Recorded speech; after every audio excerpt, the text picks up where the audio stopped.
ನಿನ್ನ ಮೊನ್ನೆ ಒಂದು ಭಾಳ ಮುಖ್ಯವಾದ ಒಂದು ವರದಿ ಬಂತು. ಏನಂದರೆ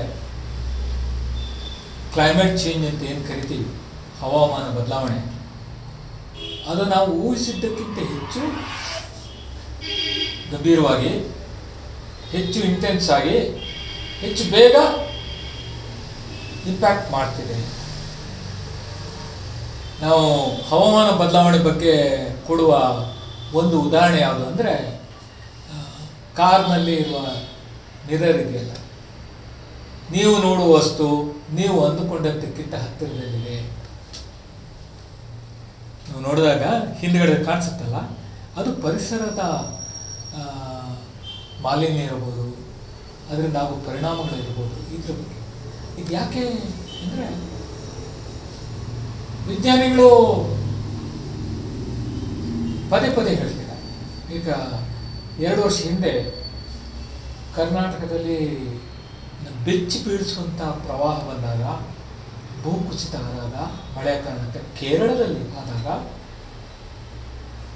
ಟಾಟಾ ಇನ್ಸ್ಟಿಟ್ಯೂಟ್ ಒಂದು ಅಧ್ಯಯನ ಮಾಡಿತು. ಅವರ ಪ್ರಕಾರ ಮುಂದಿನ 40 ವರ್ಷಗಳಲ್ಲಿ 18 ವರ್ಷಗಳು, ಮುಖ್ಯತಃ ಕಾವೇರಿ ಮತ್ತು ಇದರ ಅಧ್ಯಯನದ 18 ವರ್ಷ ಅತಿವೃಷ್ಟಿ ಪ್ರವಾಹ ಸಾಧ್ಯತೆಗಳಿದ್ದಾವೆ. ಅಂದ್ರೆ ಏನರ್ಥ, ಪ್ರತಿ 2 ವರ್ಷಕ್ಕೆ ಒಂದ್ಸತಿ ನೀವು ಪ್ರವಾಹಕ್ಕೆ ತುತ್ತಾಗ್ತೀರಿ.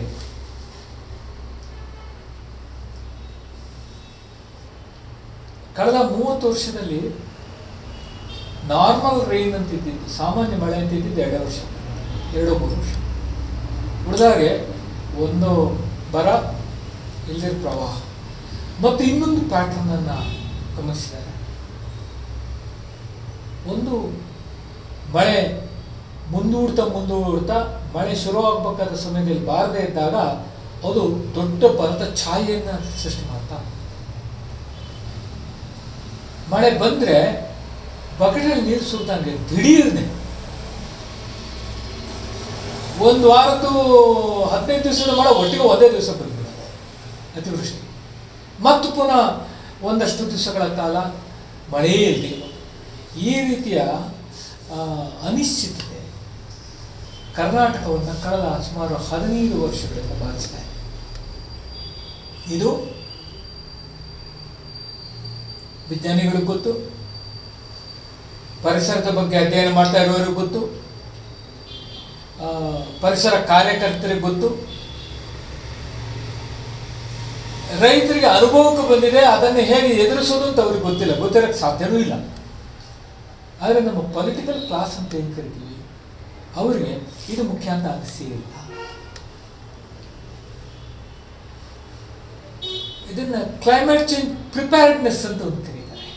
ಅಂದರೆ ಹವಾಮಾನ ಬದಲಾವಣೆ ಅನ್ನುವ ದೊಡ್ಡ ಒಂದು ಜಾಗತಿಕ ಅಂಶವನ್ನು ಬಿಡಿ, ಕನಿಷ್ಠ ಒಂದು ಸರ್ಕಾರ ಮಳೆ ಅಂತ ಬರುತ್ತೆ,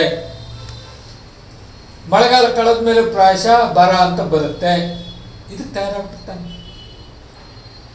ನಮ್ಮ ಅತ್ಯಂತ ದೊಡ್ಡ ದುರದೃಷ್ಟ ಅಂದರೆ, ಕಳೆದ 1-2 ದಶಕಗಳಿಂದ ಸರ್ಕಾರ ಪ್ರಾಣಹಾನಿ ಆಗುವುದನ್ನು ನಿಲ್ಲಿಸುವುದು ಬಿಟ್ಟರೆ, ಪಾಪ ನ್ಯಾಷನಲ್ ಇದೆಯಲ್ಲ ಅಂಥದ್ದು ರಾಷ್ಟ್ರೀಯ ವಿಪತ್ತು ದಳ, ಅವರು ಬೋಟ್ ಗೀಟೆಲ್ಲ ತಗೊಂಬಂದು ಹೆಲಿಕಾಪ್ಟರ್ನಲ್ಲಿ ಜನಗಳನ್ನು ಜೀವ ಉಳಿಸಿದ್ದಾರೆ. ನಮ್ಮ ಸೈನಿಕರ ಥರದ ಕೆಲಸ ಅದು ಭಾಳ ಅದ್ಭುತವಾದದ್ದು. ಅದೇನು ಸರ್ಕಾರ ರಾಜಕಾರಣಿಗಳು ಮಾಡಿರೋ ಕೆಲಸ ಅಲ್ಲ. ನಾವು ನೋಡಿರೋದು ಯಾವುದಂದ್ರೆ, ರೇಣುಕಾಚಾರ್ಯನಂತವನು ಮೊಣಕಾಲದ ನೀರಿನಲ್ಲಿ ಬೋಟ್ ಮಾಡಿಕೊಂಡು ತಳ್ಕೊಂಡು ಹೋಗಿರುವಂಥ ಅಸಾಧ್ಯ ಜೋಕರ್ಗಿರಿಯನ್ನು ನಮ್ಮ ರಾಜಕಾರಣಿಗಳು ಮಾಡಿ ನೋಡಿ. ಇದನ್ನು ಯಾಕೆ ಹೇಳಿದೆ ಅಂದರೆ,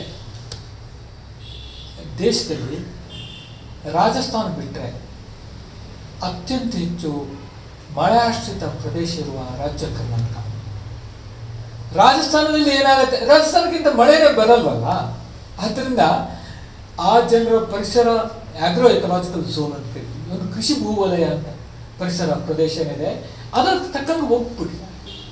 ಅಲ್ಲೇನು ಪ್ರವಾಹ ಅನ್ನೋದು, ದೊಡ್ಡ ಮಳೆ ಅನ್ನೋದು ಅವ್ರು ಕಾಣದೇ ಇರುವ ಕಾರಣ ಮಳೆಯಾಶ್ರಿತ ಕೃಷಿಗೆ ಅವರು ಸಂಪೂರ್ಣ ಒಪ್ಕೊಂಡಿದ್ದಾರೆ. ಕರ್ನಾಟಕ ಹಾಗಲ್ಲ. ದೇಶದಲ್ಲಿ ಅತ್ಯಂತ ವೈಶಿಷ್ಟ್ಯಪೂರ್ಣವಾದಂಥ ವೈವಿಧ್ಯತೆಯನ್ನು ಹೊಂದಿದ ರಾಜ್ಯ. ಇದಕ್ಕೆ ಒಂದು ಕಡೆ ಕರಾವಳಿ ಇದೆ. ಕರಾವಳಿ ಆದ ತಕ್ಷಣ ನಿತ್ಯ ಹಸಿರು ಕಾಡು ಅಂತ ಕರಿಬೋದಾದಂಥ ಪಶ್ಚಿಮ ಘಟ್ಟ ಇದೆ. ಪಶ್ಚಿಮ ಘಟ್ಟ ಆದ ತಕ್ಷಣ ಪಶ್ಚಿಮ ಘಟ್ಟದ ಸೆರಗು ಅಂತ ನೀವು ಕರಿಬೋದಾದಂಥ ಸಾಕಷ್ಟು ಮಳೆ ಪಡೆಯುವಂಥ ಪ್ರದೇಶಗಳಿದ್ದಾವೆ. ಅದರಿಂದ ಆ ಕಡೆ 40-50 ಸೆಂಟಿಮೀಟರ್ ಮಳೆ ಮಾತ್ರ ಬೀಳುವಂಥ ಶುಷ್ಕ ಪ್ರದೇಶಗಳಿದ್ದಾವೆ. ಇದು ದೇಶದ ಯಾವ ರಾಜ್ಯದಲ್ಲೂ ಇಂಥ ವೈವಿಧ್ಯತೆಯನ್ನು ನೀವು ನೋಡಲ್ಲ. ಒಂದು ಕಡೆ 300 ಸೆಂಟಿಮೀಟರ್ ಮಳೆ, ಅಲ್ಲಿಂದ 300 ಕಿಲೋಮೀಟರ್ ಹೋದರೆ 50 ಸೆಂಟಿಮೀಟರ್ ಮಳೆ. ನಿಮಗೆ ಪಶ್ಚಿಮ ಘಟ್ಟದ ಒಂದು ಭಾಗವಾದಂಥ ಸಕಲೇಶ್ಪುರ ಇಟ್ಕೊಳ್ಳಿ. ಸಕಲೇಶ್ಪುರದಿಂದ ಚಿತ್ರದುರ್ಗಕ್ಕೆ ಎಷ್ಟು ಕಿಲೋಮೀಟರ್ ಇದೆ? ಇಷ್ಟರ ಒಳಗಡೆ ಅಷ್ಟು ಅಸಾಧಾರಣವಾದಂಥ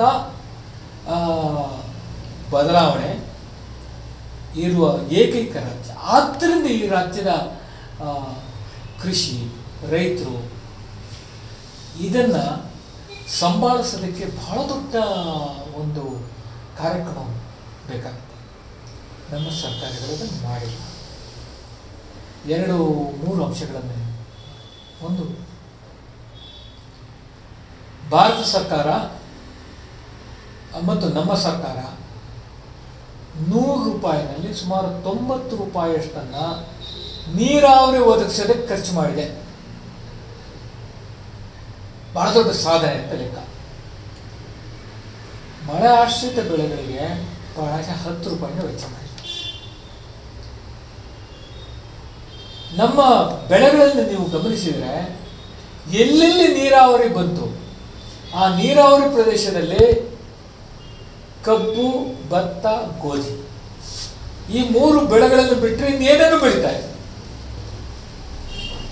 ಆದರೆ ನಮ್ಮ ಅತ್ಯಂತ ಬೆಳೆ ವೈವಿಧ್ಯತೆ, ನಮ್ಮ ಊಟದ ತಟ್ಟೆ ಅಂತ ಏನು ಕರಿತೀವಿ, ಊಟದ ತಟ್ಟೆಯನ್ನು ನೀವು ಗಮನಿಸಿದರೆ ಏನೇನಿದಾವೆ? ದ್ವಿದಳ ಧಾನ್ಯಗಳಿದ್ದಾವೆ, ಎಣ್ಣೆ ಕಾಳಿದೆ, ಇನ್ಯಾವುದು ಇದೆ. ಈ ಎಲ್ಲ ಬೆಳೆಗಳು ಪಾರಂಪರಿಕವಾಗಿ ಬೆಳೀತಾ ಇದ್ದದ್ದು ಮಳೆ ಆಶ್ರಿತ ಪ್ರದೇಶದಲ್ಲಿ.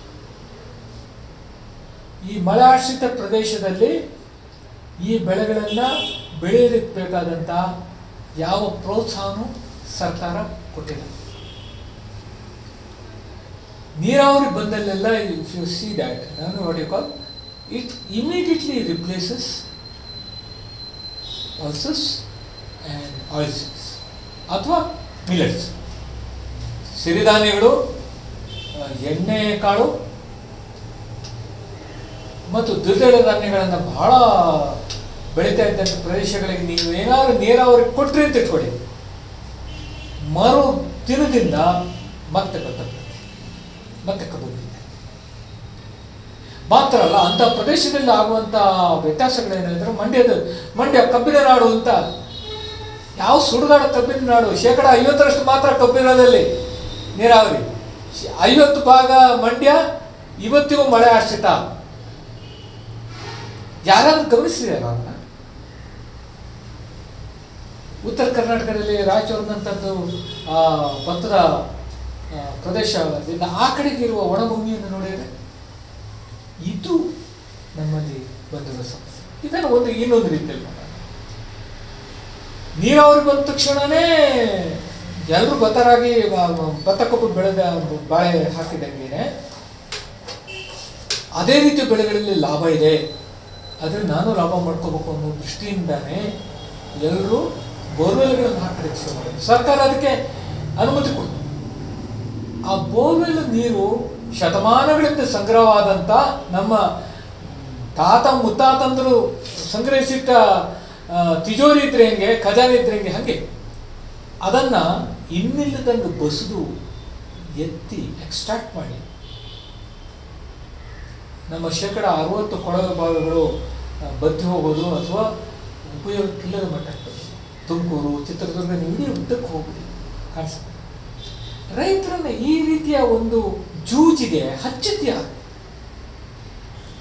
ಸರ್ಕಾರ ಹೇಳಬೇಕಾಗಿತ್ತು ಇದನ್ನು ಹೀಗಲ್ಲಪ್ಪ, ಹೀಗೆ ಮಾಡಿ, ಹೀಗೆ ಬಿಡಿರಿ.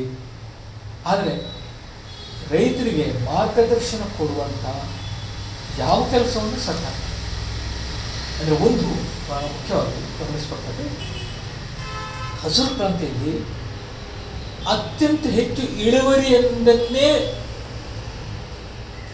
ಕೇಂದ್ರವಾಗಿಟ್ಟುಕೊಂಡು ಸರ್ಕಾರ ಕೃಷಿ ನೀತಿಗಳನ್ನು ಸಾರಿದೆ. ಅತ್ಯುತ್ತಮ ಕೃಷಿಗೆ ಯಾರು? ಅತ್ಯಂತ ಹೆಚ್ಚು ಬೆಳೆಯೋನು. ಅತ್ಯಂತ ಹೆಚ್ಚು ಬೆಳೆಯೋದಕ್ಕೆ ಏನು ಮಾಡಬೇಕು? ಅತ್ಯಂತ ಹೆಚ್ಚು ರಾಸಾಯನಿಕ ಗೊಬ್ಬರಗಳನ್ನು ಹಾಕಬೇಕು. ಆವಾಗ ಅತ್ಯಂತ ಹೆಚ್ಚು ಹಿಂದೆ ಕಂಡು ಕೇಳದೇ ಇರುವಂಥ ರೋಗಗಳು ಬಂದರೆ ಅತ್ಯಂತ ಹೆಚ್ಚು ರಾಸಾಯನಿಕ ಕ್ರಿಮಿನಾಶಕಗಳನ್ನು ಬಳಸಿ. ಇದೊಂದು ಸೈಕಲ್. ಈ ಸೈಕಲ್ ಕಳೆದ 50 ವರ್ಷದಲ್ಲಿ ಹೆಂಗೆ ಚಾಲು ಆಗಿದೆ ಅಂದರೆ, ಇದನ್ನು ಪ್ರಿಸ್ಕ್ರೈಬ್ ಮಾಡ್ತಾ ಇರೋರು ಕೃಷಿ ಇಲಾಖೆ ಮತ್ತು ಕೃಷಿ ವಿಜ್ಞಾನಿಗಳು, ಬಳಸೋನು ರೈತ. ರೈತನಿಗೆ ತಾನು ಯಾಕೆ ಬಳಸ್ತಿದ್ದೀನಿ ಅಂತಲೇ ಗೊತ್ತಿಲ್ಲ. ಬಳಸೋಕೆ ಹೇಳೋನು ಬಳಸೋನಿಗೆ ಇದು ಇಂತಿಂಥ ಕಾರಣ ಅಂತ ವೈಜ್ಞಾನಿಕ ವಿವರಣೆ ಕೊಡ್ಬೇಕು ತಾನೆ. ಆ ಕೊಡುವ ಜವಾಬ್ದಾರಿಯನ್ನು ಸರ್ಕಾರ ನಿರ್ವಹಿಸಲಿಲ್ಲದೆ ಇರೋ ಕಾರಣ ನಮ್ಮ ರೈತರು ಎಂಥ ಭೀಕರವಾಗಿ ಈ ರಾಸಾಯನಿಕ ಮತ್ತು ಕ್ರಿಮಿನಾಶಕಗಳನ್ನು ಬಳಸಿ ಸಿಕ್ಕಾಕೊಂಡಿದ್ದಾರೆ ಅಂದರೆ, ದೇಶದ ಅತ್ಯಂತ ಹೆಚ್ಚು ರೈತ ಆತ್ಮಹತ್ಯೆಗಳು ಜರುಗುತ್ತಾ ಇರುವಂಥ ರಾಜ್ಯಗಳಲ್ಲಿ ಕರ್ನಾಟಕ ಕೂಡ ಉಂಟು. ನಮ್ಮ ಹಳ್ಳಿಗಳಲ್ಲಿ ಸುಮ್ಮನೆ ಡಾಕ್ಟರ್ಗಳನ್ನ ಕೇಳಿ, ಪಾಕಗಳು ಬೇಕಾಗಿಲ್ಲ. ನೀವು ಔಷಧಿ ಕೊಡೋ ಹೊತ್ತಿಗೆ, ಮಾತ್ರೆಗಳನ್ನು ಪ್ರಿಸ್ಕ್ರೈಬ್ ಮಾಡೋ ಹೊತ್ತಿಗೆ ನೀವು ಹೆಸರು ಹೇಳಿದ್ರೆ ನಡೆಯಲ್ಲ. ಆ ಕೆಂಪು ಬಣ್ಣದ ಮಾತ್ರೆ ಬೆಳಿಗ್ಗೆ ತಗೋ, ಹಳದಿ ಬಣ್ಣದ ಟ್ಯಾಬ್ಲೆಟು ಮಧ್ಯಾಹ್ನಕ್ಕೆ ತಗೋ, ಹಸಿರು ಬಣ್ಣದ ರಾತ್ರಿ ತಗೋ ಅಂತ ಹೇಳಿದ್ರೆ ಅರ್ಥವಾಗೋದವ್ರಿಗೆ. ಇದು ಯಾಕೆ? ಒಬ್ಬ ರೋಗಿಗೆ ಅವನಿಗಿರೋ ಸೀಮಿತ ಜ್ಞಾನದಲ್ಲಿ ಡಾಕ್ಟರ್ ಹೇಳಿದರೆ ಓಕೆ, ಯಾಕಂದ್ರೆ ಅದು ಒಂದು ವಾರದಲ್ಲಿ ಗುಣಮುಖ ಆಗ್ಬೋದು. ಕೃಷಿ ಅಂತದ್ದಲ್ವಲ್ಲ. ಕೃಷಿ ನಿಂತಿರೋದೇನೆ 10 ಹಲವು ಪ್ರಾಕೃತಿಕ ಫ್ಯಾಕ್ಟ್ರಿಗಳಿಂದ. ಇವತ್ತು ಮಳೆ ಬಂದರೆ ಬಚಾವು, ನಾಳೆ ಮಳೆ ಬಾರದೇ ಇದ್ರೆ ಬಚಾವು. ಇಷ್ಟು ಮಳೆ ಬಂದರೆ ಓಕೆ, ಇಷ್ಟು ಮಳೆ ಬಾರದೇ ಇದ್ರೆ ಓಕೆ. ಈ ರೀತಿ ವಿಚಿತ್ರವಾದಂಥ ಒಂದು ಹಗ್ಗದ ನಡಿಗೆನಲ್ಲಿ ನಮ್ಮ ಕೃಷಿ ನಡೀತಾ ಇದೆ. ಕೇಳಿ ನೋಡಿ, ಪಂಚಾಂಗ ಲೆಕ್ಕದಲ್ಲಿ ಸಾರ್ ಭರಣಿ ಮಳೆ ಸಾರ್, ರೇವತಿ ಮಳೆ ಸಾರ್, ಯಾವ ತಿಂಗಳಲ್ಲಿ ಈ ತಿಂಗಳು 2 ಮಳೆ ಬರಬೇಕು, ಆವಾಗ ಉಳುಮೆ ಶುರುವಾಗುತ್ತೆ. ಅದಾದಮೇಲೆ ಒಂದು 15 ದಿವಸ ಮಳೆ ಬರಬಾರ್ದು ಸಾರ್ ಅಂತಾರೆ. ಎಲ್ಲವೂ ನಮ್ಮ ನಿರೀಕ್ಷೆಗೆ ತಕ್ಕಂಗೆ ಕಂಟ್ರೋಲ್ ಮಾಡೋಕ್ಕಾಗಲ್ಲ ಪ್ರಕೃತಿಯನ್ನು. ಆದರೆ ರೈತರು ಅದನ್ನು ಸೂಕ್ಷ್ಮ ಗಮನಿಸ್ಕೊಂಡು ಕೃಷಿ ಮಾಡುವಂಥ ಒಂದು ವಲ್ನರಬಿಲಿಟಿ ಇದೆ. ಸರ್ಕಾರ ಅದನ್ನು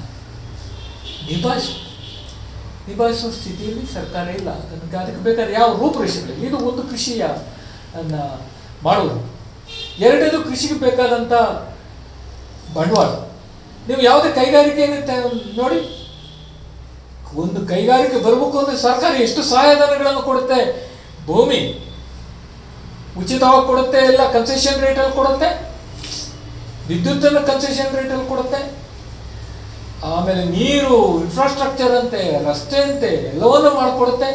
ಅದನ್ನು ಇಂಡಸ್ಟ್ರಿಯಲ್ ಎಸ್ಟೇಟ್ ಅಂತ ಕರೆದ್ಬಿಟ್ಟು ಏನು ಬನ್ನಿ ಅಂತ ದೊಡ್ಡ ವೆಲ್ಕಮ್ ಆರ್ಚನ್ನು ಹಾಕತ್ತೆ. ಕೊನೆಗೆ ಅವನು ವ್ಯವಹಾರ ಶುರು ಮಾಡಿದಾಗ ಟ್ಯಾಕ್ಸ್ ರಿಲೀಫನ್ನು ಕೊಡುತ್ತೆ. ಇಷ್ಟೆಲ್ಲ ಮಾಡುವ ಸರ್ಕಾರ ನಮ್ಮ ರೈತರಿಗೆ ಒಂದು ಬೆಳೆ ಬೆಳೆಯೋದ್ರ ಬಗ್ಗೆ real time suggestions and guidance ಅಂತ ಏನು ಕರಿತೀವಿ ಅದನ್ನು ಯಾವತ್ತೂ ಕೊಟ್ಟಿಲ್ಲ. ಸಾಲ ನಮ್ಮ ಭೂದಾಖಲೆಗಳು ಅಥವಾ ಇದು ಯಾವ ಮಟ್ಟಕ್ಕಿದೆ ಅಂತಂದರೆ, ಒಂದು ಬೆಳೆಗೆ ಮುಖ್ಯತಃ ಮಳೆ ಆಶ್ರಿತ ಪ್ರದೇಶದಲ್ಲಿ 1 ಎಕರೆಗೆ 10 ರಿಂದ 12 ಸಾವಿರ ಸಾಲ ಸಿಕ್ಕಿದ್ರೆ ಪುಣ್ಯ ಅಷ್ಟೇ ಆ ಬೆಳೆಗಿರೋದು. ಅಲ್ಲಿ ರಾಗಿ ಅಂತ ಬರೆದಿರ್ತಾನೆ, ರಾಗಿ ಎಷ್ಟು ಕೊಡೋಕ್ಕೆ ಸಾಧ್ಯ? ಬೆಳೆಯನ್ನು ಬದಲಾವಣೆ ಮಾಡೋಕ್ಕೆ ಸಾಧ್ಯ ಇಲ್ಲ. ಬದಲಾವಣೆ ಸೀಸನಲ್ ಆಗಿ ಮಾಡೋದಾದ್ರೆ ತಾಲೂಕು ಆಫೀಸ್ನ ರೆವಿನ್ಯೂ ಇಲಾಖೆ ಮಾಡಬೇಕು. ಕೃಷಿ ಇಲಾಖೆಗೆ ಆ ಶಕ್ತಿ ಇಲ್ಲ. ಆ ದಾಖಲೆ ತಗೊಂಡ್ರೆ ಮಾತ್ರನೇ ಸಾಲ ಸಿಗೋದು. ಲಾಭದಾಯಕವಾದಂಥ ಒಂದು ಬೆಳೆಯನ್ನು ಬದಲಾಯಿಸ್ತೀವಿ ಅಂತಂದರೆ ತಾನು ಕೈಯಿಂದ ಸಾಲ ಮಾಡಿಕೊಂಡು ಮಾಡಬೇಕೇ ಹೊರತು ತನ್ನ ಕೃಷಿ ಭೂಮಿಯ ದಾಖಲೆಯ ಮೂಲಕ ಕೃಷಿ ಸಾಲ ಗಿಟ್ಟೋದಿಲ್ಲ. ಕರ್ನಾಟಕದ ಯಾವ ಮೂಲಕ ಹೋದರೂ ಕೂಡ ಪ್ರಾಯಶಃ 1 ಎಕರೆ ಭೂಮಿಗೆ 6 ರಿಂದ 10 ಲಕ್ಷದವರೆಗಿದೆ. ನೀವು ನಗರದ ಒಂದು ಸೈಟಿಗೆ ಆ ಸೈಟಿನ ಶೇಕಡ 70% ಲೋನ್ ಸಿಗುತ್ತೆ. ಆದರೆ ಆ ಅರ್ಥದಲ್ಲಿ ಒಬ್ಬ ರೈತನ ಜಮೀನಿಗೆ 6 ಲಕ್ಷ ಬೆಲೆ ಇದ್ದರೆ ಅವನಿಗೆ 3 ಲಕ್ಷ ಬಿಡಿ, ಕನಿಷ್ಠ 10% 30,000 ಕೇಳಿ ನೋಡಿ. 30,000ದಷ್ಟು ಬೆಳೆ ಸಾಲ ಸಿಗಲ್ಲ, ಪ್ರಾಯಶಃ 5% ಸಿಗ್ಬೋದು. ಇಷ್ಟು ವೈಪರೀತ್ಯ, ಪರ್ವರ್ಷನ್ ಅಂತ ಕರೀಬೋದು. ಇದು ಪ್ರಾಯಶಃ ಬೇರೆ ಯಾವ ಕ್ಷೇತ್ರದಲ್ಲೂ ಇಲ್ಲ. ತನ್ನ ಭೂಮಿಯ ಮಾರ್ಕೆಟ್ ವ್ಯಾಲ್ಯೂ ಒಂದು 6-8 ಲಕ್ಷ ಇದ್ದರೆ ಅದನ್ನು ಕೃಷಿಗೆ ನೀನು ಬಳಸ್ಕೊಂಡಾಗ ಸಿಗುವ ಮೌಲ್ಯ ಅಥವಾ ಅದಕ್ಕೆ ಸಿಗುವುದಂಥ ಬಂಡವಾಳ ಕೇವಲ 10-20 ಸಾವಿರ ಅಂತಂದರೆ ಯಾವ ರೈತನಿಗೆ ಕೃಷಿ ಮಾಡಕ್ಕೆ ಬೇಕಾದ ಬಂಡವಾಳ ಹುಟ್ಟಕ್ಕೆ ಇದು ನಮ್ಮನ್ನು ಬಾಧಿಸ್ತಾ ಇರುವಂಥ. ನಮ್ಮ ಸರ್ಕಾರಿ ದಾಖಲೆಗಳು ಏನು ಹೇಳುತ್ತೆ ಅಂದರೆ 40-45% ಮಾತ್ರ ಸಾಂಸ್ಥಿಕ ಸಾಲ, ಮತ್ತೆಲ್ಲ ಖಾಸಗಿಯವರೇ. ಅದರಲ್ಲಿ ಗೊಬ್ಬರದ ಅಂಗಡಿಯವರು, ನೆಂಟರಿಷ್ಟರು, ಊರಿನ ಬಡ್ಡಿ ವ್ಯಾಪಾರಿ ಇವರೆಲ್ಲರ ಮೂಲಕ ಹಂಗೆ ತಗೊಂಡು ಕೊನೆಗೆ ಸಾಲ ತೀರಿಸೋದಕ್ಕೆ ತಾನು ಕಟಾವು ಮಾಡಿದ ಮಾರನೇ ದಿನ ಅದನ್ನು ಅವನಿಗೆ ಕೊಟ್ಟು ಸಾಲ ತೀರಿಸುವ ಪರಿಸ್ಥಿತಿ ಇದೆ. ಮಾರುಕಟ್ಟೆಯ ದುರಂತ ಯಾವ ಮಟ್ಟಿಗಿದೆ ಅಂತಂದರೆ, ಬೀದಿಲಿ ಟೊಮೆಟೊ ರಾಶಿ ಹಾಕೋದು, ಬೀದಿನಲ್ಲಿ ಕೋಸನ್ನ ಎಸೆಯೋದು ಎಲ್ಲವನ್ನೂ ನಾವು ನೋಡಿದ್ದೀವಿ. ಎಷ್ಟು ನೋಡಿದ್ದೀವಿ ಅಂತಂದರೆ, ನೀವು ಅದನ್ನೇನಾದ್ರು ಒಂದು ಫೋಟೋ ಫೇಸ್ಬುಕ್ಕಲ್ಲಿ ಹಾಕಿದರೆ 12 ಜನನೂ ಇಷ್ಟು ಲೈಕ್ ಗೊತ್ತಲ್ಲಕ್ಕೆ ಅಷ್ಟು ಸಾಮಾನ್ಯ ಆಗ್ಬಿಟ್ಟಿದೆ. ರೈತರ ಪಾಡು ಅನ್ನೋದು, ರೈತನ ಬೆಳೆಗೆ ಬೆಲೆ ಇಲ್ಲದೆ, ಮಾರುಕಟ್ಟೆ ಇಲ್ಲದೆ ಬೀದಿಗೆ ಚೆಲ್ಲಿದ ರೈತ ಅಂತ ಒಂದು ಫೋಟೋ ಬರುತ್ತೆ ಅಂತ ಇಟ್ಕೊಳ್ಳಿ. ಯಾರು ಮತ್ತು ನಮ್ಮ ಸಮಾಜದ ಸಂವೇದನಾ ಶೂನ್ಯತೆ ಯಾವ ಮಟ್ಟಕ್ಕಿದೆ ಅಂದರೆ, ಒಬ್ಳು ನಟಿ ಕೆಮ್ಮಿದ್ರೆ ಅದಕ್ಕಿಂತ ದೊಡ್ಡ ಸುದ್ದಿ ಆಗ್ಬಿಡ್ತದೆ.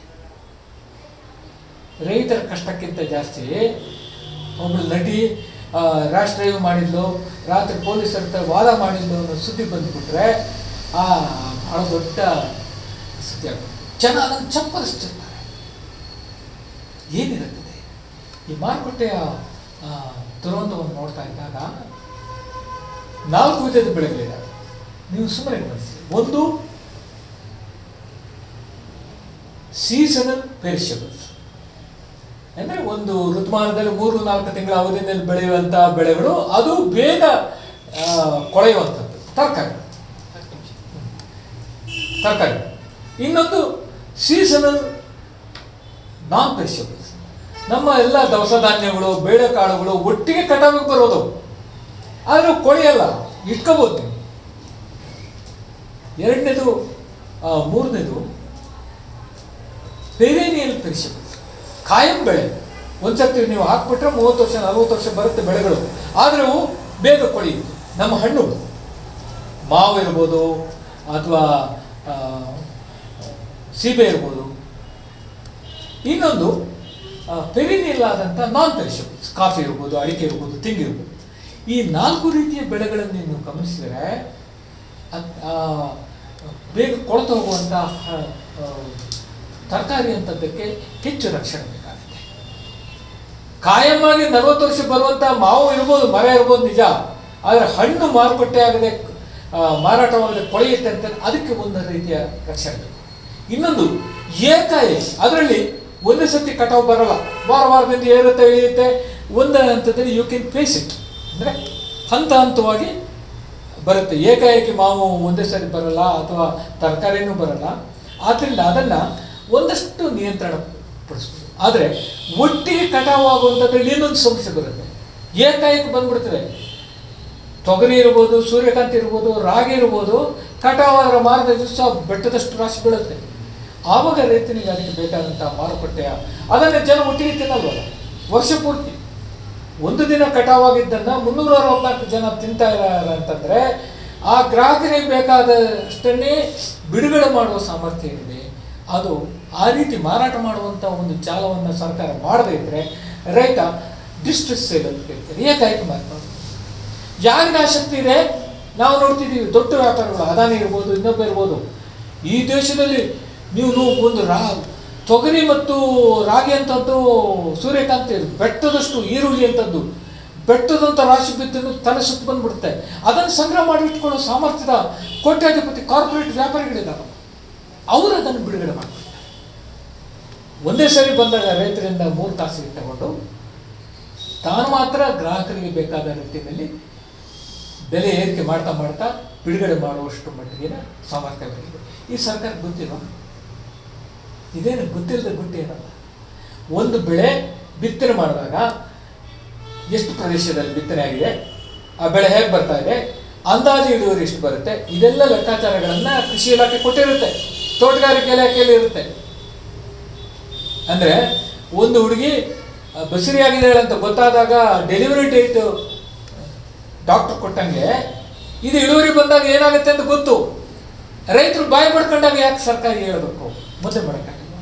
ಮೊದಲೇ ಅದಕ್ಕೆ ಬೇಕಾದ ಸನ್ನದ್ಧತೆಯನ್ನು ಮಾರುಕಟ್ಟೆ ಮಧ್ಯಪ್ರವೇಶ ಮಾಡೋಕ್ಕಾಗಲ್ಲ. ಈ ಪ್ರಶ್ನೆಗಳನ್ನು ಇಟ್ಕೊಂಡಾಗ ಮೋದಿ ಸರ್ಕಾರ ತಂದಿರುವ 2-3 ಕೃಷಿ ಸಂಬಂಧಿತ ಕಾನೂನುಗಳು ಎಂಥ ಘಾತಕ ಅನ್ನೋದು ಅರ್ಥವಾಗುತ್ತೆ. ಈ ಇಷ್ಟು ಸಮಸ್ಯೆಗಳನ್ನ ಪರಿಹಾರ ಮಾಡುವಂಥ ಒಂದು ಸಂವೇದನಾಶೀಲ ಅನುಕಂಪದಿಂದ ಸರ್ಕಾರ ಕಾನೂನನ್ನು ತಂದಿದ್ದರೆ ಅದು ಬೇರೆ ರೀತಿಯಲ್ಲಿ. ಆದರೆ ಇದು ಹೆಂಗಿದೆ ಅಂದರೆ ಬೆನ್ನು ಮೂಳೆ ಮುರಿದಿರೋ ಒಂದು ಹಾವಿನ ಮೇಲೆ ಕಲ್ಲೆತ್ತಾಗ್ತಾನೆ, ರಥ ಎತ್ತುತ್ತಾ ಇರೋ ಕರ್ಣದ ಮೇಲೆ ಬಾಣ ಬಿಟ್ಟಂಥ ಒಂದು ದುಷ್ಟ ಕೆಲಸವನ್ನು ಸರ್ಕಾರ ಮಾಡಿದೆ. ಉದಾಹರಣೆಗೆ ಕನಿಷ್ಠ ಬೆಂಬಲ ಬೆಲೆಯನ್ನು ತಗೊಂಡು 25 ಬೆಳೆಗಳಿಗೆ ಕನಿಷ್ಠ ಬೆಂಬಲ ಬೆಲೆಯನ್ನು ಘೋಷಿಸಿದ್ರು ಕೂಡ ಸರ್ಕಾರ ಕೊಳ್ಳೋದು 2 ಭತ್ತ ಮತ್ತು ಗೋಧಿ ಮಾತ್ರ. ಉಳಿದಿದ್ದು ಖಾಸಗಿಯವರ ಮರ್ಜಿಗೆ ಅವಲಂಬಿಸಿದ್ದು.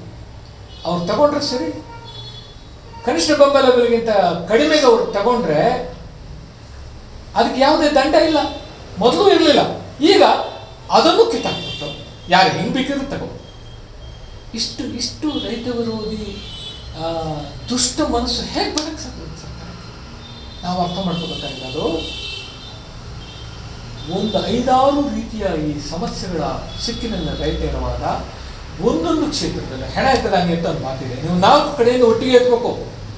ಇಡೀ ಕೃಷಿ ಕ್ಷೇತ್ರವನ್ನು ಬಾಧಿಸ್ತಾ ಇರುವಂಥ ಅವನು ಬಳಸ್ತಾ ಇರುವಂಥ ಗೊಬ್ಬರ ಮತ್ತು ಪ್ರಿಪರೇಷನ್ ಅಂತ ಕರಿತೀವಿ, ಪ್ರಾಕ್ಟೀಸಸ್, ಅಲ್ಲಿ ಅವನಿಗೆ ಕೊಡಬೇಕಾಗಿದ್ದಂಥ ಜ್ಞಾನ ಅರಿವು ಒಂದು ಕಡೆ, ಇನ್ನೊಂದು ಕಡೆ ಅವನಿಗೆ ಬೇಕಾದ ಬಂಡವಾಳವನ್ನು ಸರಿಯಾದ ಸಮರ್ಥವಾಗಿ ಕೊಡೋದು, ಅವನ ಬೆಳೆ ಬಂದಾಗ ಅವನ ಆತಂಕಕ್ಕೊಳಗಾಗದಂತೆ ಅವನಿಗೆ ಲಾಭದಾಯಕವಾದಂಥ ಬೆಲೆಯನ್ನು ಒದಗಿಸೋದು. ಈ 3 ಹಂತದಲ್ಲೂ ಕೂಡ ಸರ್ಕಾರ ರೈತರಿಗೆ ಅತ್ಯಂತ ದ್ರೋಹದ ಕೆಲಸ ಮಾಡ್ತಾ ಇದೆ. ಆದ್ದರಿಂದ ದೇಶಾದ್ಯಂತ ಇದನ್ನು ಹೇಳ್ಬೋದು. ನೀವು ಕಬ್ಬಿನ ಲಾಬಿ ಇದೆ, ಪಂಜಾಬಿನ ರೈತರ ಬಗ್ಗೆ ನನಗೊಂದು APMCಯಲ್ಲಿ 90% ಮಾರಾಟ ಆಗುತ್ತೆ. ಈಗ 90% ನೀರಾವರಿ ಇದೆ. ಕರ್ನಾಟಕದ ರೈತರು ಏನು ಮಾಡೋದು ಸದ್ಯ? ಇಲ್ಲಿರುವ 24 ಬೆಳೆಗಳಲ್ಲಿ ಕರ್ನಾಟಕದ ಯಾವ ಬೆಳೆಯನ್ನು ಸರ್ಕಾರ ಕೊಂಡ್ಕೊಳ್ತಾ ಇಲ್ಲ. ಬೆಂಬಲ ಬೆಲೆ, ಕನಿಷ್ಠ ಬೆಂಬಲ ಬೆಲೆ ಅಂತ ಇದೆಯಷ್ಟೇ. ನಾನು ಅದನ್ನು ಹೇಳ್ತೀನಿ. ಹೆಂಗೆ ಅಂದರೆ ಇಲ್ಲಿ ಮೂತ್ರ ಹುಯ್ಯಬಾರದು ಅಂತ ಬೋರ್ಡ್ ಇದ್ದಂಗೆ, ಬೋರ್ಡ್ ನೇತಾಕಿದ್ದೀನಿ, ಸರ್ಕಾರ ಕ್ಲೇಮ್ ಮಾಡ್ಕೊಳ್ಳುತ್ತೆ, ಆದ್ರೆ ಕೆಳಗಡೆ ಮುಚ್ಚಿರ್ತೀವಿ ನಾವು. ಆಯ್ತಾ? ಅಲ್ಲ, ನೀವೇನು ಕ್ರಮ ಕೈಗೊಂಡಿಲ್ಲ, ಬೋರ್ಡ್ ಹಾಕಿದೀವಲ್ರಿ. ಕನಿಷ್ಠ ಬೆಂಬಲ ಬೆಲೆ ಅಂತ ಒಂದು ಬೋರ್ಡ್ ಇದೆ. ನಾನು ಮತ್ತು ಚಂದನ್ ಇದರ ಅಧ್ಯಯನ ತುಮಕೂರಿನಲ್ಲಿ ಮಾಡಿದಾಗ ಶೇಂಗಾವನ್ನು ಕನಿಷ್ಠ ಬೆಂಬಲ ಬೆಲೆಯಲ್ಲಿ ಕೈಗೊಳ್ಳುವ ಇದನ್ನು ಪಾವಗಡದಲ್ಲಾಗಿತ್ತು. 2 ಲೋಡ್ ಬಂದ ತಕ್ಷಣವೇ ಅದು ಗುಣಮಟ್ಟಕ್ಕೆ, ಸರ್ಕಾರ ನಿರ್ಧರಿಸಿದ ಗುಣಮಟ್ಟಕ್ಕೆ ಅನುಗುಣವಾಗಿಲ್ಲ ಅಂತ ಅಂದ್ಬಿಟ್ಟು ಪರ್ಚೇಸ್ ನಿಲ್ಲಿಸಿದ್ರು. ರೈತರದ್ದೆಲ್ಲ ರೆಡಿಯಾಗಿತ್ತಲ್ಲ, ಅದು ಯಥಾ ಪ್ರಕಾರ ಪಾವಗಡದ ಹಾಕೊಂಡು ಆಗಬೇಕು. ಕರ್ನಾಟಕದಲ್ಲಿ ಅತ್ಯಂತ ಹೆಚ್ಚು ಶೇಂಗಾ ಬೆಳೆಯುವ ಪ್ರದೇಶಗಳಲ್ಲಿ ಚಳ್ಳಕೆರೆ, ಸಿರಾ ಮತ್ತು ಪಾವಗಡೆ. ಈ 3% ಆಂಧ್ರದ ಪಾಲಾಗತ್ತೆ. ಒಂದು ಕಾಲದಲ್ಲಿ 34 ಎಣ್ಣೆ ಮಿಲ್ಗಳು ಚಳ್ಳಕೆರೆನಲ್ಲಿತ್ತು. ಇವತ್ತು ಒಂದು ಇಲ್ಲ. ಒಂದು ಬೆಂಬಲ ಬೆಲೆ 2 ಲೋಡಿಗೆ ನಿಂತು. ನಾವು ಅದರ ಅಧ್ಯಯನದಲ್ಲಿ ಆ ದಾಖಲೆಗಳನ್ನು APMC ತಗೊಂಡಿದ್ವಿ. ಯಾಕಾಯ್ತು ಅಂದರೆ ಗುಣಮಟ್ಟ ಸರಿ ಇಲ್ಲ ಅಂತ. ಅದು ನಿಜಕ್ಕೂ ರೈತರನ್ನಾದ್ರೂ ಕಳಪೆ ಗುಣಮಟ್ಟದ್ದು ಕೊಟ್ಟರೋ ಅಲ್ಲಿ ಇವರು ಆಟ ಮರುದಿವಸದಿಂದ ಈ ಹಿಂದೆ ಹೇಗಿತ್ತು ಅದೇ ರೀತಿಯಲ್ಲಿ ಇಷ್ಟು ಶೇಂಗಾ ಕರ್ನಾಟಕದ ಗಡಿಯಾಗಿ ಈ ದುರಂತಗಳನ್ನು ಗಮನಿಸಿದೆ. ಅಂದರೆ ಡಿಸ್ಟ್ರಿಕ್ಟ್ ಸೇಲಲ್ಲಿ ಇದು ಈರುಳ್ಳಿಗಾಗತ್ತೆ, ಪ್ರತಿ ಬೆಳೆಗಳಿಗೂ ಆ ಖಾಸಗಿಯ ದೊಡ್ಡ ಬಂಡವಾಳ ಹೂಡಿರುವವನು ಏನೇನು ಅನುಕೂಲ ಸಾಧ್ಯ ಅದನ್ನು ಆಗ್ತಾ ಇದೆ. ರೈತರು ಇಕ್ಕಟ್ಟಿಗೆ ಬೀಳ್ತಾ ಇದ್ದಾರೆ. ಮುಂದಿನ ದಿವಸಗಳಲ್ಲಿ ಇನ್ನಷ್ಟು ದುರ್ಬಲವಾಗ್ತದೆ. ನಮ್ಮ ಸರ್ಕಾರ ದೇಶದಲ್ಲಿ ಅತ್ಯುತ್ತಮವಾದಂಥ APMC ವ್ಯವಸ್ಥೆ ಅತ್ಯುತ್ತಮವಾದಂಥ ಈ ನಮ್ಮಂಥದ್ದು ಕೂಡ ಮಾಡಿದಂಥ ಕರ್ನಾಟಕ ಇವತ್ತು ಕೇಂದ್ರ ಸರ್ಕಾರದ ಕಾನೂನನ್ನು ಇದು ಸರಿ ಇಲ್ಲ ಅನ್ನೋ ಹೇಳುವ ಸ್ಥಿತಿಯಲ್ಲಿ ಇಲ್ಲ. ಸಾವಿರಾರು ಕೋಟಿ ರೂಪಾಯಿಗಳು APMC ಮೇಲಿದೆ, ಅದನ್ನು ಅದು ಸರಿ ಇಲ್ಲ ಅಂತ ಸರ್ಕಾರನ ತಿದ್ದಬೇಕೇ ಹೊರತು ಅದನ್ನು ಕಿತ್ತು ಹಾಕುವಂಥ ಒಂದು ಕೇಂದ್ರ ಸರ್ಕಾರದ ಜನವಿರೋಧಿ ರೈತ ವಿರೋಧಿ ಕಾನೂನು ವಿರೋಧ ಮಾತಾಡುವ ಸ್ಥಿತಿಯಲ್ಲಿ ಇಲ್ಲ ಒಂದು ಸರ್ಕಾರ ಅನ್ನೋದು ರೈತರ ತಲೆ ಮೇಲೆ ಇರುವ ಚಪ್ಪಡಿ ಎಲ್ಲ ಕಾಣಿಸ್ತಿದೆ. ನನಗೆ ಕರ್ನಾಟಕ ಸರ್ಕಾರ ನಿಜಕ್ಕೂ ರೈತರ ತಲೆ ಮೇಲೆ ಎಳೆಯುವ ದೊಡ್ಡ ಚಪ್ಪಡಿ ಥರ ಕಾಣಿಸ್ತಿದೆ. ಸಮಾಧಿಯ ಮೇಲೆ ನಾವು ಒಂದು ಸ್ಮಾರಕ ಏನು ಕಟ್ತೀವಿ, ಆ ರೀತಿ ಆ ಸ್ಮಾರಕದಲ್ಲಿ ಕರ್ನಾಟಕ ಸರ್ಕಾರ ಅಂತ ಬರೀತೀವಿ. ಅಂಥ ದುರಂತದ ಸ್ಥಿತಿಯಲ್ಲಿ ಕಾಣಿಸ್ತಿದೆ. ಇದು ಒಂದೊಂದು ಹಂತದನ್ನು ಪ್ರಾಯಶಃ ಮುಂದೆ ನಾವು ಚರ್ಚೆ ಮಾಡ್ತೀವಿ. ಹೆಚ್ಚಿನ ವಿಡಿಯೋಗಳಿಗೆ ಪ್ರತಿಧ್ವನಿ ಯೂಟ್ಯೂಬ್ ಚಾನೆಲ್ ಸಬ್ಸ್ಕ್ರೈಬ್ ಮಾಡಿ, ಬೆಲ್ ಐಕಾನ್ ಕ್ಲಿಕ್ ಮಾಡಿ.